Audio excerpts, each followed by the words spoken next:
Ya, assalamualaikum warahmatullahi wabarakatuh. Bapak Ibu sekalian, apa kabar semuanya? Ya, terima kasih. Akhirnya kita ketemu lagi via via YouTube. Jadi saya minta maaf sebelumnya tidak bisa bertatap muka langsung dengan Bapak Ibu sekalian. Jadi pada pada pertemuan kali ini kita akan membahas tentang computer network atau telecommunication and internet and wireless technology. Adapun materi yang saya pakai itu diadopsi dari Managing the Firm Digital edisi ke-12. Dan selain materi ini juga, saya juga mengadopsi dari beberapa artikel yang menjelaskan tentang penggunaan teknologi dalam mensupport atau mendukung proses bisnis dalam suatu organisasi atau suatu perusahaan. Baiklah, kita mulai saja pada slide selanjutnya.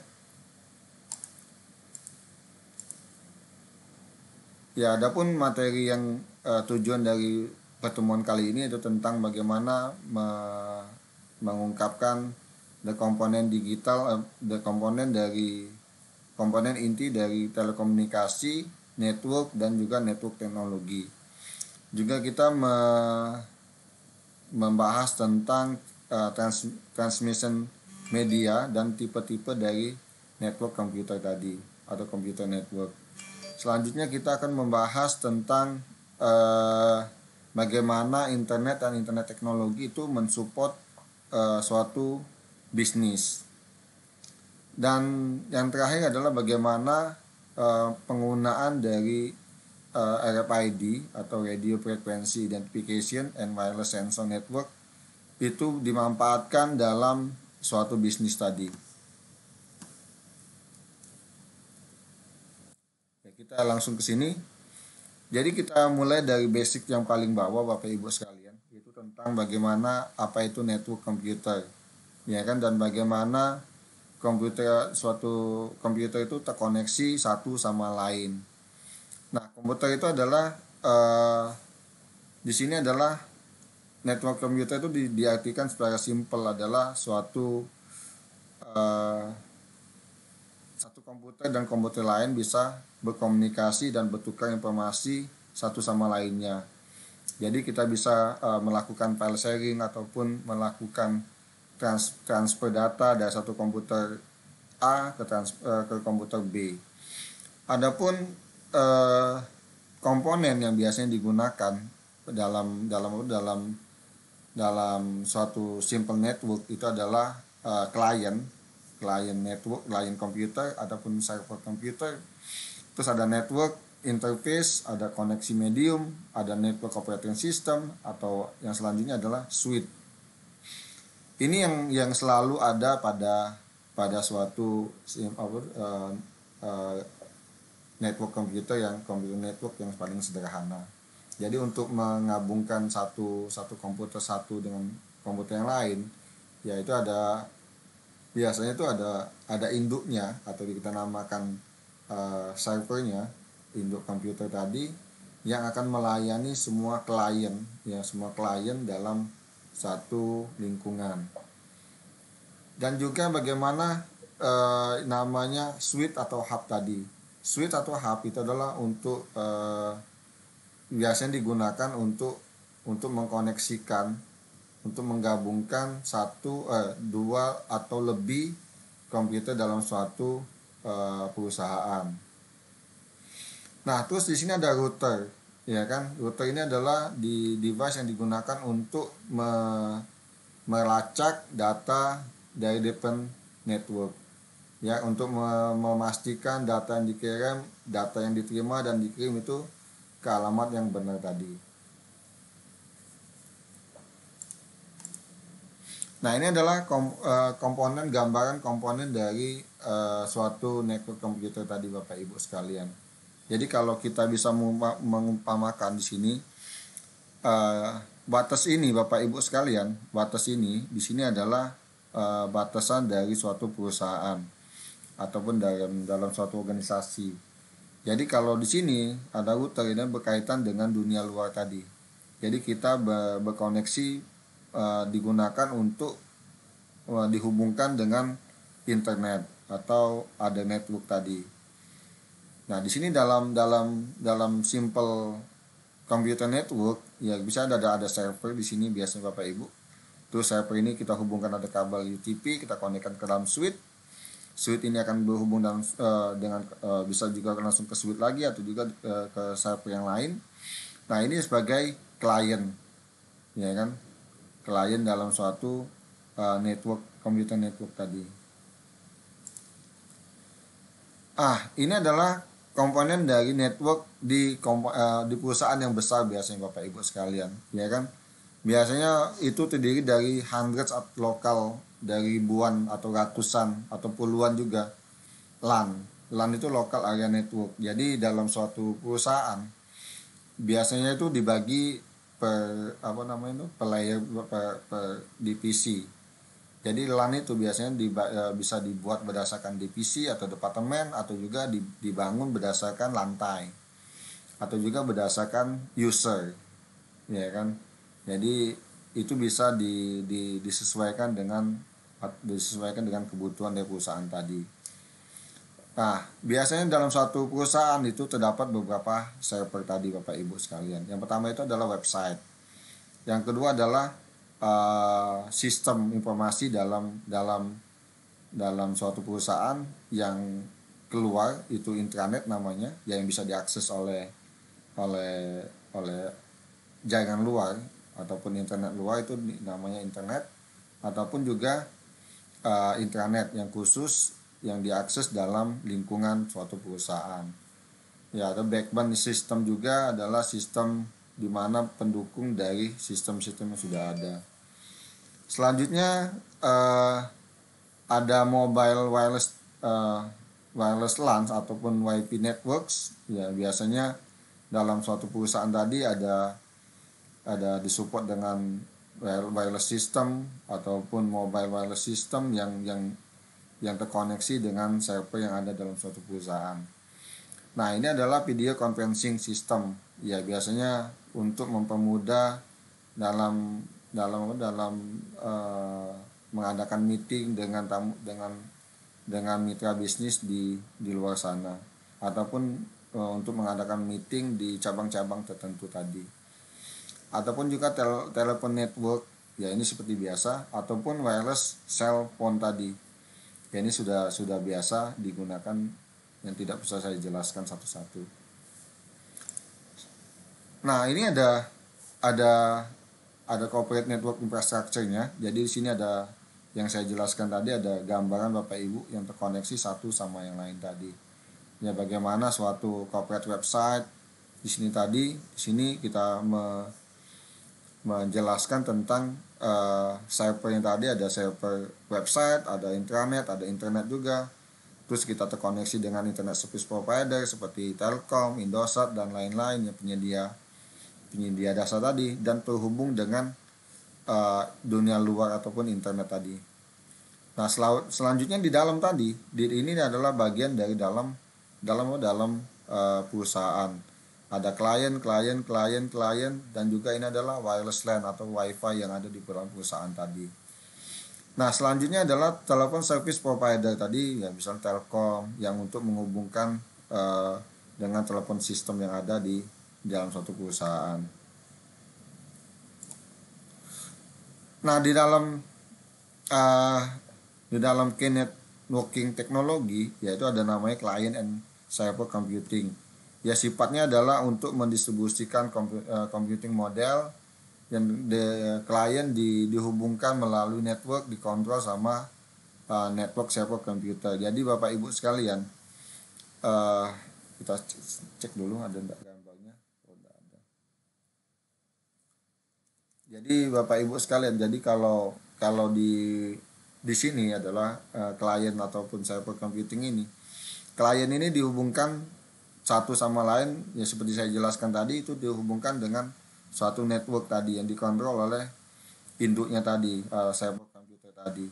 Jadi kita bisa memutus ataupun memblok suatu jaringan pada suatu klien dengan melalui server tadi tanpa harus melakukan atau mendatangi ataupun membuka password komputer yang ada di klien tadi Bapak Ibu sekalian.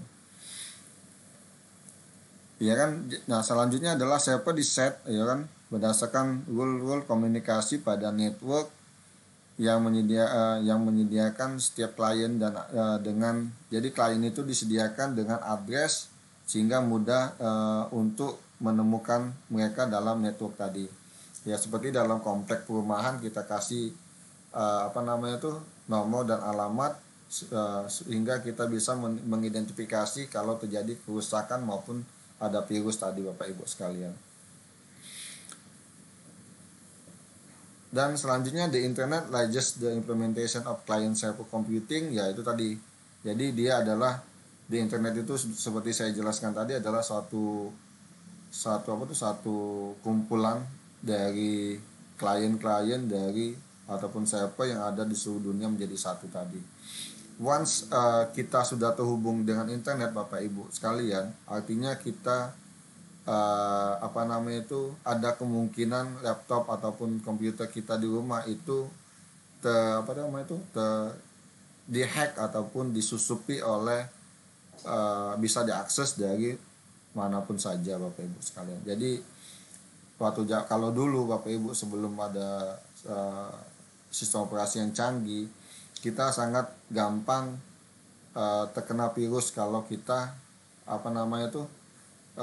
terkoneksi ke internet tadi. Nah, selanjutnya adalah paket switching, ya kan? Ini adalah bagaimana kalau saya lihat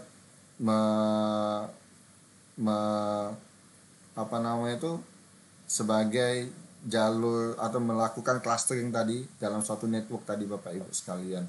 Jadi dia memanage network ataupun memanage klien-klien dari suatu LAN ataupun WAN dalam suatu perusahaan tadi. Dia juga bisa melakukan membagi bandwidth mungkin dalam suatu network komputer network tadi.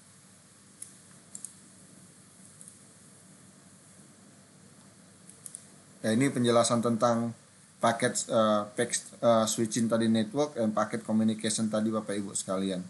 Jadi dia bisa mengarahkan suatu data ataupun suatu informasi dari luar dengan suatu teknologi tertentu tadi.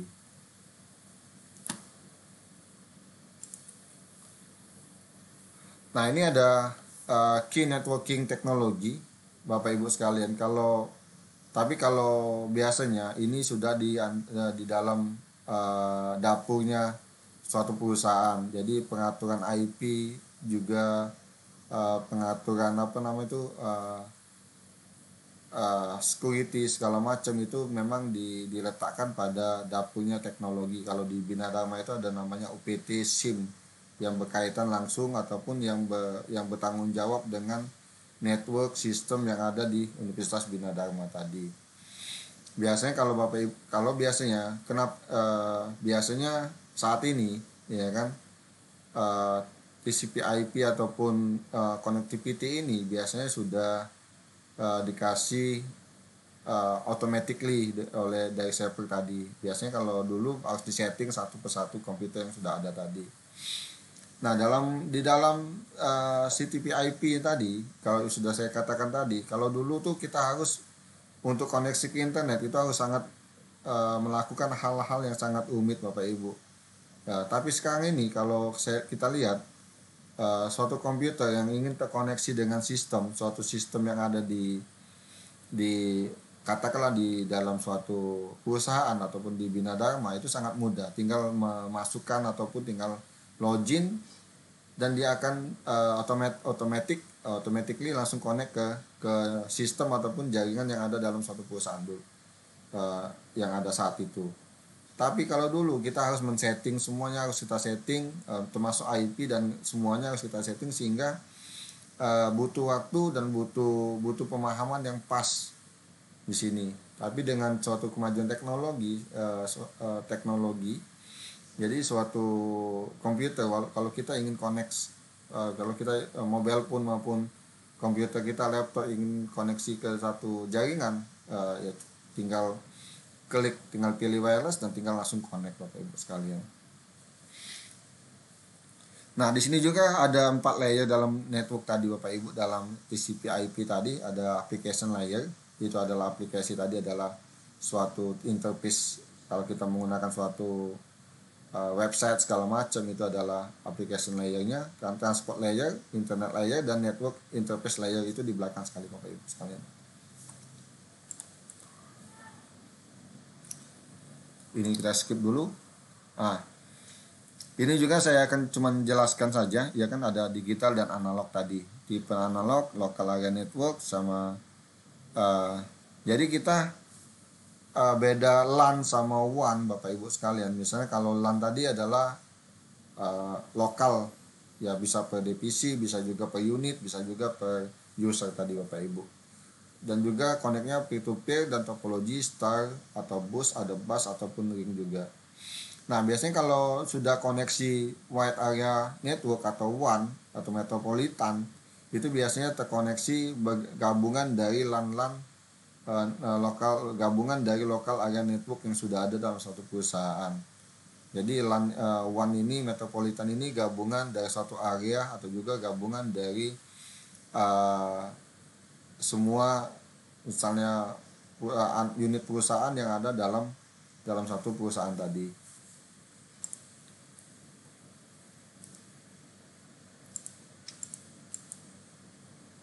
Nah, ini mungkin saya sebutkan saja Bapak Ibu sekalian. Ini adalah jenis-jenis network topologi. Dan topologi itu adalah bagaimana kita mendesain suatu jaringan, ya kan? Ada 3 di sini. Di sini ada 3, tapi ada banyak lain Bapak Ibu sekalian. Ada star topologi. Jadi di sini adalah switch-nya ataupun servernya terkoneksi dengan ini klien-kliennya. Dan begitu juga dengan topologi, bus topologi. Biasanya kita sesuai dengan kebutuhan Bapak Ibu. Ini saya skip, ya kan. Nah, ini ada satellite transmission system. Ya, jadi Bapak Ibu sekalian, biasanya kalau zaman dulu, bukan zaman dulu, zaman sekarang juga masih ada Bapak Ibu. Dulu waktu koneksi belum begitu canggih, kan ada pala-paling belum terpasang di seluruh Indonesia. Mungkin ada juga masih saat ini, misalnya untuk di daerah pedalaman, misalnya daerah pedalaman ataupun daerah perkebunan di Banyuasin ataupun di Morenim dan lain-lain Bapak Ibu sekalian yang tidak terjangkau dengan jaringan internet, biasanya kita menggunakan via satelit Bapak Ibu sekalian. Nah, tapi yang jadi isu masalahnya adalah memang penggunaan satelit ini lumayan mahal.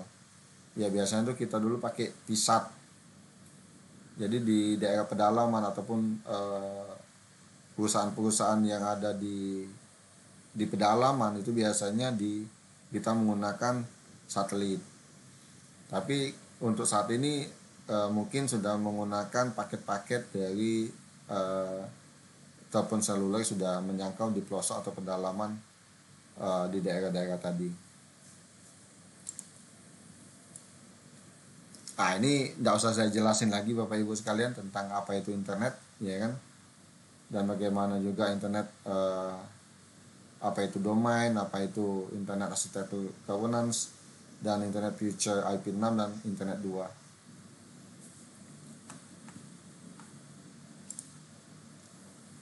Nah, ini domain Bapak Ibu sekalian, domain system. Jadi kalau mungkin ada yang belum memahami, mungkin ada domain itu ada namanya adalah edu.com, .gov, .org, dan .net, ya kan. Ini adalah pengklasifikasian dari domain sistem yang ada di dunia ini. Jadi kalau untuk pendidikan biasanya itu .edu, kalau di Indonesia .ac, atau juga kalau pemerintahan .go, atau juga kalau di luar negeri ada .gov, ya kan. Kalau di untuk komersil .com maupun .co, atau juga untuk organisasi-organisasi yayasan biasa seperti itu biasanya kita gunakan .org.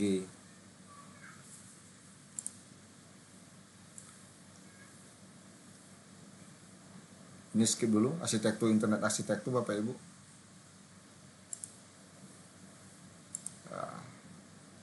Internet service email ya sudah tahu Bapak Ibu.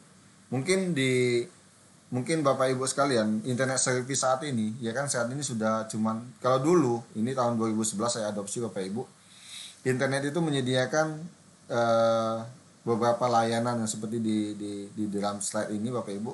Ada email, ada chatting, ada group news, telnet, ada FTP, ada World Wide Web, ada POIT, ada juga Virtual Private Network VPN tadi. Semua ini tetap ada, tetap masih digunakan. Email tetap ada, chatting, network news, telnet, ada juga yang sudah mulai redup dalam penggunaannya tadi. Misalnya penggunaan newsgroup dan lain-lain. Ya, newsgroup misalnya ada grup dalam suatu milis, email dan lain-lain Bapak Ibu sekalian. Tapi juga mungkin ada penambahan dalam penggunaan teknologi internet service yang ada saat ini.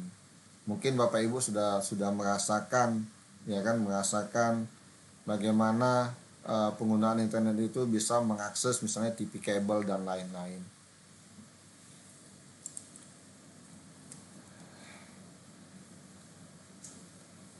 Nah, ini ada apa namanya itu, gambar tentang bagaimana apa namanya itu client server computing dalam internet tadi Bapak Ibu sekalian. Jadi kalau kita membayangkan Bapak Ibu sekalian, semua data yang atau lalu lintas data, misalnya Bina Dharma aja lah, kita gambarkan satu Universitas Bina Dharma. Universitas Bina Dharma itu Bapak Ibu menghandle 7.000 mahasiswa kurang lebih, dan menghandle juga 200 dosen, dan juga mungkin 50 ataupun 100 karyawan. Artinya Bina Dharma saat ini mungkin menghandle user sekitar 8.000 user dalam suatu internetnya tadi. Nah, di sini kita harus juga memastikan Bapak Ibu, bahwa internet ataupun sistem yang dibangun itu stabil, tidak ada gangguan dari luar tadi. Sehingga untuk melayani user yang 8.000 misalnya, kita dalam waktu bersamaan kita wajib memikirkan suatu server yang memiliki kemampuan yang cukup tangguh. Jangan sampai pada saat kita pada akses misalnya waktu peak season ataupun penggunaan yang tinggi, server kita malah down Bapak Ibu. Jadi kita pikirkan kapasitas dari suatu server tadi dan juga bandwidth dalam suatu komputer, dalam suatu network tadi Bapak Ibu. Jadi bandwidth itu Bapak Ibu sekalian itu bukan saja digunakan untuk mengakses suatu internet Bapak Ibu sekalian. Tapi juga itu untuk misalnya kalau kita anggap saja di e-learning Bapak Ibu sekalian. Di e-learning kita itu ada bandwidth khusus yang kita letakkan pada server tersebut, pada server e-learning. Kenapa kita letakkan server tersebut? Karena kita kasih bandwidth itu sekitar 100 mega lebih Bapak Ibu sekalian. Sehingga pada saat Bapak Ibu mahasiswa atau teman-teman mahasiswa yang mengaksesnya dari luar, yang memiliki bandwidth yang kecil, tapi tetap bisa mengakses e-learning tadi cepat Bapak Ibu sekalian. Kenapa Bapak Ibu sekalian? Karena memang pada saat kita di luar daerah, kita ingin mengakses Bina Dharma tapi bukan 4G. Ya, jangan kita misalnya di Teluk Kejeng Bapak Ibu sekalian, tidak ada sinyalnya cuma 2G atau 2G. Tapi karena bandwidth di e-learning Bina Dharma tadi kita kasih 100 mega lebih, otomatis pada saat si user tadi mengakses e-learning tadi, si mahasiswa mengakses e-learning tadi, walaupun bandwidth di dalam si user atau mahasiswa tadi kecil, tetap bisa kecepatan dalam aksesnya lebih stabil Bapak Ibu sekalian. Jadi artinya bandwidth tadi bukan cuma untuk penggunaan atau pengakses internet, tapi juga kita berikan ke dalam server-server yang ada di dalam misalnya server website ataupun sistem ataupun juga sispo dalam suatu perusahaan tadi, sehingga si klien ataupun mitra bisnis untuk mengakses server kita tadi ataupun informasi informasi tentang perusahaan kita yang kita letakkan dalam server tadi itu stabil dan memiliki aksesabilitas yang tinggi tadi Bapak Ibu sekalian. Nah, ini saya skip dulu Bapak Ibu.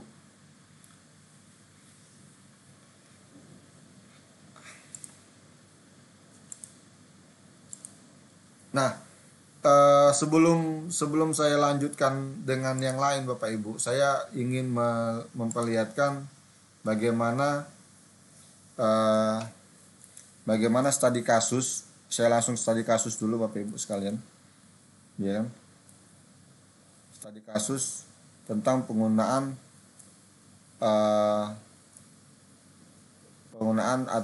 RFID atau sensor tadi Bapak Ibu sekalian dalam suatu perusahaan. Dalam bagaimana melakukan identifikasi, membantu dalam proses bisnis tadi Bapak Ibu sekalian. Di sini ada perusahaan namanya shipping container, ya kan, ada sebuah perusahaan yang kelas dunia Bapak Ibu sekalian yang bergerak dalam pengiriman kontainer ke seluruh dunia. Nah, di sini dia mengalami beberapa isu, ya kan, ketidakefisienan biaya, ya kan, dan juga ada biaya pengiriman dipengaruhi oleh hambatan perdagangan global, dan juga kekurangan transparansi biaya dan juga tantangan yang sangat besar bagi suatu perusahaan. Jadi perusahaan ini menggunakan teknologi blockchain ataupun juga teknologi sensor yang dimana digunakan Bapak Ibu sekalian dalam mengakses suatu informasi tadi. Jadi perusahaan bermitra dengan IBM ataupun perusahaan komputer yang kelas dunia dan juga otoritas pemerintah untuk penggunaan teknologi blockchain dengan akses cepat dan aman ke informasi ke seluruh proses bisnis yang ada tadi. Teknologi ini juga dengan kenapa menggunakan teknologi sensor atau RFID tadi Bapak Ibu sekalian, karena memang akan mendapatkan data yang up to date, yang real time Bapak Ibu sekalian. Karena memang pada misalnya ada kontainer, misalnya gini Bapak Ibu, RFID itu digunakan jika biasanya banyak digunakan di toko-toko, supermarket dan sebagainya Bapak Ibu. Dulu adalah pengguna sebagai barcode. Kalau kita mau beli biasanya di suatu supermarket kita langsung men-scan dalam barang kita beli tadi. Misalnya beli Indomie, kita scan otomatis yang kita scan tadi Bapak Ibu mengurangi jumlah stok di gudang tadi. Nah, dengan RFID Bapak Ibu, kita tidak perlu lagi melakukan barang tadi tidak harus didekatkan satu sama lain Bapak Ibu sekalian, ya kan, tapi juga harus dia cuman dipasang sensor dalam pintu gudang, misalnya pintu gudang. Jadi pada saat barang itu masuk ke dalam gudang, otomatis melakukan penambahan otomatis dalam database. Jadi mereka tidak payah-payah lagi menginputkan data atau men-scan barcode yang ada dalam barang tadi Bapak Ibu. Tapi karena barang tadi sudah kita kasih suatu sensor RFID, otomatis kalau dia masuk dalam gudang, otomatis dia akan melakukan penambahan otomatis dalam database dan otomatis melakukan updatean yang signifikan dalam suatu sistem tadi Bapak Ibu. Begitu juga kalau dia keluar dalam gudang tadi Bapak Ibu, otomatis dia akan melakukan pengurangan yang otomatis, karena Kenapa Bapak Ibu sekalian? Karena di dalam sensor RFID tadi, dalam sensor tadi dia mengirimkan data, ya, mengirimkan data ke dalam sinyal WiFi Bapak Ibu. Bukan. Jadi dalam misalnya iPhone saya ini sudah ada datanya, ada saya letakkan chip, jadi datanya itu sudah langsung otomatis sudah ada gelombang ketemu sama induknya atau sama gelombang yang sama ataupun akses internet yang sama, otomatis dia akan mengasihkan data ke dalam sistem. Oh, ini adalah iPhone 6, ya kan, warna hitam, akan keluar dari gudang. Nah, itulah teknologi tentang sensor yang ada banyak digunakan dalam perusahaan-perusahaan besar kelas dunia tadi. Jadi kita tidak payah-payah lagi untuk melakukan menyekan barcode ataupun segala macam yang sudah ketinggalan itu. Jadi untuk shipping kontainer emas ini adalah mereka sudah menggunakan sensor. Jadi setiap pengiriman barang, ya kan, per kontainer itu sudah dipasang dengan teknologi sensor, sehingga proses pengecekan, proses up to date data itu real time. Itu yang yang memiliki biaya otomatis, biaya administrasi itu lebih rendah dan mudah juga dalam security dan pengiriman datanya lebih bagus lagi. Nah, di sini juga ada perusahaan penerbangan Rusia juga menggunakan, selain menggunakan aplikasi di berbasis Android dan berbasis Apple, perusahaan ini juga menggunakan sensor yang dipasang di pesawat yang memungkinkan visibilitas dan kinerja pesawat dalam pemeliharaan. Jadi sensor tadi Bapak Ibu sekalian itu dipasang juga di dalam pesawat, melihat mungkin ada suatu kerusakan untuk membantu suatu maintenance, bidang maintenance dalam perawatan pesawat tadi, sehingga lebih efisien dalam melakukan operasional perawatan pesawat terbang tadi. Jadi dia tetap melakukan, bisa menekan biaya operasional, ya kan, juga bisa melakukan tindakan atau pengambilan keputusan yang cepat di bagian atau di direksi atau pimpinan perusahaan tadi Bapak Ibu sekalian. Nah, jadi demikian dulu Bapak Ibu sekalian, ya. Jadi saya simpulkan pada pertemuan ini adalah untuk kedepannya Bapak Ibu, teknologi networking itu sudah mengarah pada teknologi sensor Bapak Ibu. Jadi teknologi sensor dan pemanfaatan deteksi dan identifikasi. Jadi kita bisa melihat semua teknologi nanti Bapak Ibu sekalian, semua barang ataupun dengan penggabungan dengan teknologi sensor, dengan teknologi machine learning, network teknologi kedepannya itu akan lebih banyak digunakan untuk membantu operasional suatu perusahaan tadi Bapak Ibu. Jadi kita bisa tahu misalnya di Bina Dharma saja lah, misalnya saya umpamakan, misalnya kita tidak usah susah-susah lagi untuk mengabsen mahasiswa satu persatu, atau untuk melakukan fingerprint karyawan maupun dosen. Kita cukup menggunakan teknologi wireless, ya kan, atau teknologi sensor atau teknologi CCTV yang bisa melihat bahwa mahasiswa A itu datang ataupun dosen A itu sudah masuk ke dalam ke kampus ataupun ke suatu organisasi Bapak Ibu sekalian. Jadi tidak perlu lagi mengabsen manual, tidak perlu lagi melakukan fingerprint pagi. Nah, yang satu lagi adalah teknologi GPS, ya kan. GPS juga bisa dimanfaatkan dengan mengetahui posisi suatu ya bisa juga mengetahui resources yang ada di dalam suatu perusahaan tadi. Sebenarnya perusahaan tadi tidak susah payah lah dalam menggunakan GPS semua, apalagi untuk managing sumber daya manusia, karena kita tahu setiap dosen maupun setiap karyawan itu sudah memiliki suatu smartphone ya, di mana dalam smartphone itu terdapat GPS yang kita bisa manfaatkan dalam proses misalnya kehadiran dan lain-lain. Jadi itu saja Bapak Ibu sekalian pertemuan saya kali ini, ya kan. Mungkin saya akan lanjutkan dengan pertemuan yang lain atau video-video yang lain. Kalau ada pertanyaan silakan komen di bawah ataupun juga bisa kirim WA ke saya Bapak Ibu. Insya Allah saya akan reply dengan cepat. Ya, saya dengan terima kasih, saya ucapkan terima kasih atas perhatiannya. Wassalamualaikum warahmatullahi wabarakatuh. Selamat pagi, selamat sore, dan sampai jumpa di video yang lainnya. Terima kasih.